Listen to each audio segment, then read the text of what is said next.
Jnanakosha, Puranas.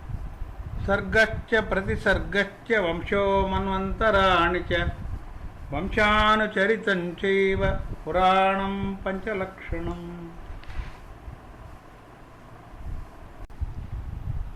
Kurma Purana, Brahma, Vishnu and Shiva. The gods and the sages told Vishnu, "We are getting a bit confused. You have told us that Brahma emerged from Vishnu's body, and yet you have also told us how Brahma was born inside a golden egg.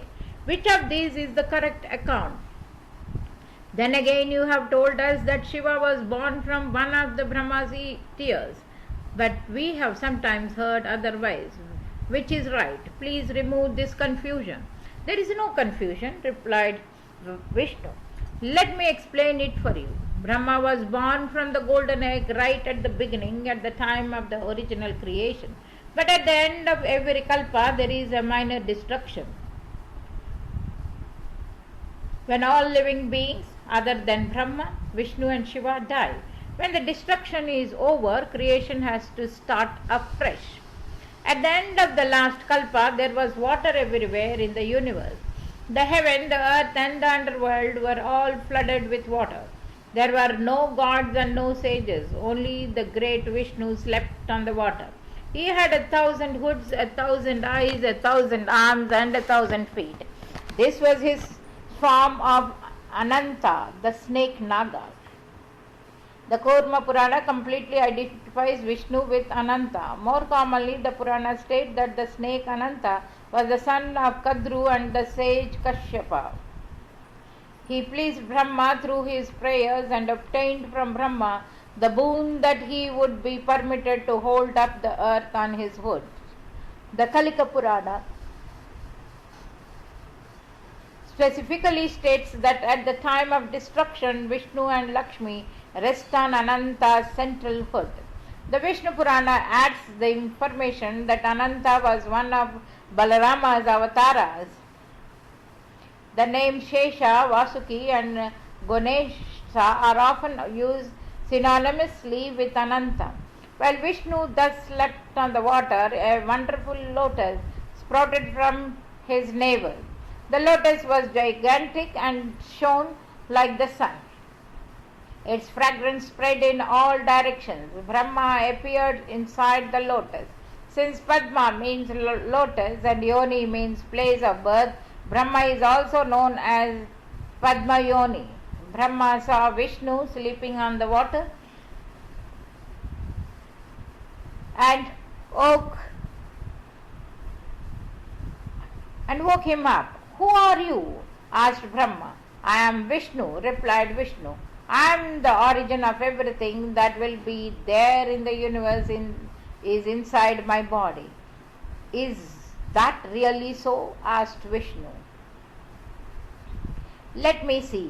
Vishnu thereupon entered Brahma's body. He really found the three worlds, the gods,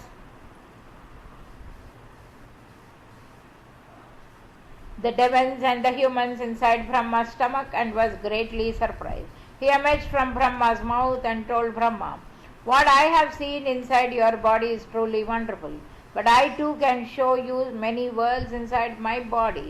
Please enter and see for yourself." It was now Brahma's turn to enter Vishnu's body, but when Brahma did this, he could find no end to Vishnu's stomach. It was true that there were many worlds inside Vishnu's body. However, Brahma could find no way of coming out from Vishnu's stomach. He finally started to emerge through Vishnu's navel, through the stalk of the lotus that was there. "How dare you try to confine me inside your body?" demanded Brahma as soon as he managed to get out. "Please do not get angry," replied Vishnu. "I merely thought that I would play with you for a while.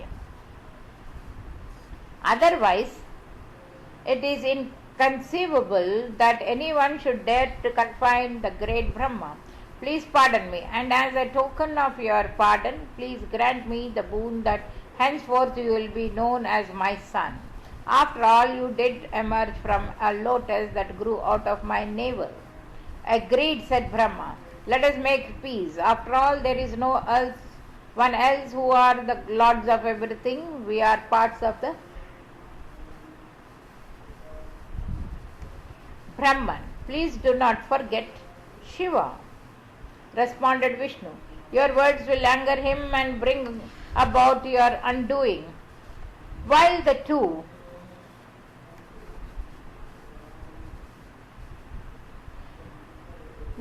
were thus conversing, Shiva appeared on the scene. He had a third eye in the middle of his forehead, and his hair was matted. A trident could be seen in his hand. Who is this fellow? Asked Brahma. He looks like an upstart. Vishnu calmed Brahma down. He also gave Brahma divine eyes so that Brahma could comprehend the true nature of Shiva. Brahma then started to pray to Shiva. Pleased with Brahma's prayer, Shiva agreed to grant Brahma a boon. Please grant me the boon that you will be born as my son, said Brahma. Shiva agreed to do so and went away. Rudra. Brahma returned to his seat on the lotus flower. Suddenly two demons named Madhu and Kaitava appeared. They were exceedingly strong and threatened to destroy everything that Brahma could create.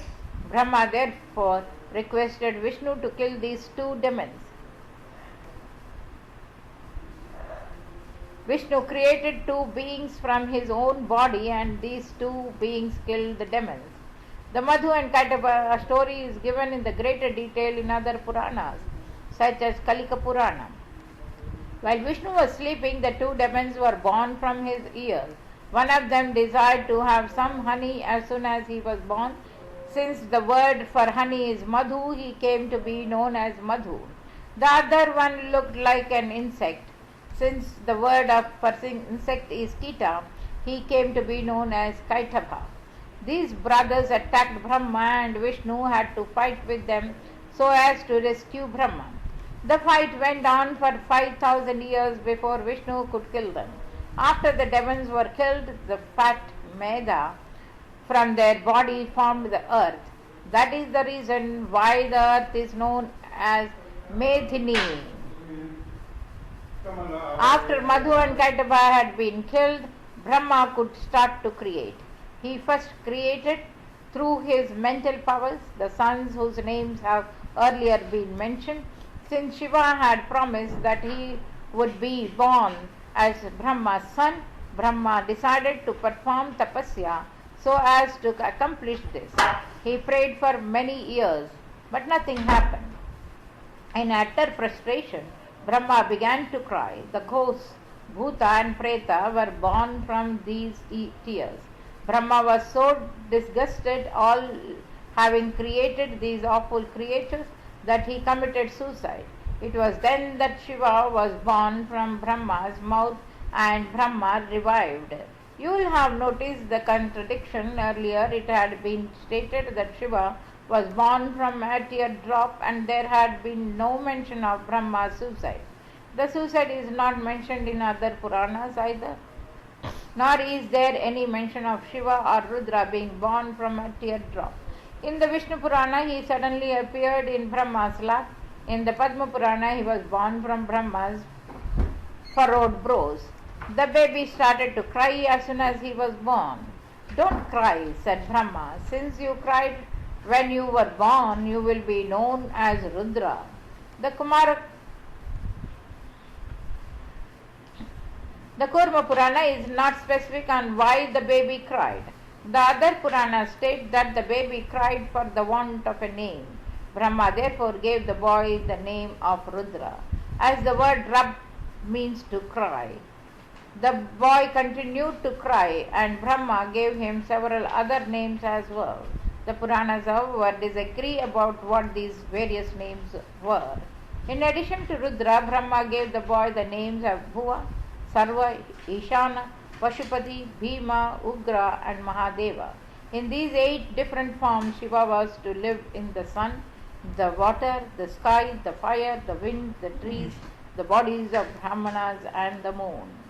Parvati's 1,000 names. Shiva was married to Daksha's daughter Sati.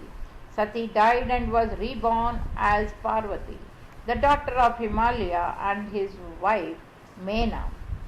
Parvati was married to Shiva. In fact, Himalaya and Mena prayed so that they might have the goddess as their daughter. Pleased with their prayers, the goddess arrived before Himalaya and Mena and showed them her divine form. She also promised them that she would be born as their daughter. There were 1,000 names of the goddess that Himalaya cited in the course of his prayers. These names are as follows. For convenience, the names are grouped in 10. Shiva, Uma, Parama, Shakti, Ananta, Nishkala, Amala, Shanta, Maheshwari, Nitya and Shashwati. Parama Akshara, Achintya, Kevala, Shivatma, Paramatma, Anandi, Avyaya, Shuddha, Devatma, Sarvaga. Achala, Eka, Aneka Vibhagasta, Mayatita, Suniramala, Maheshwari, Satya, Mahadevi, Niranjana, Kasta. Now there are so many names of Parvati, Uma, and all these names include an everyday prayer.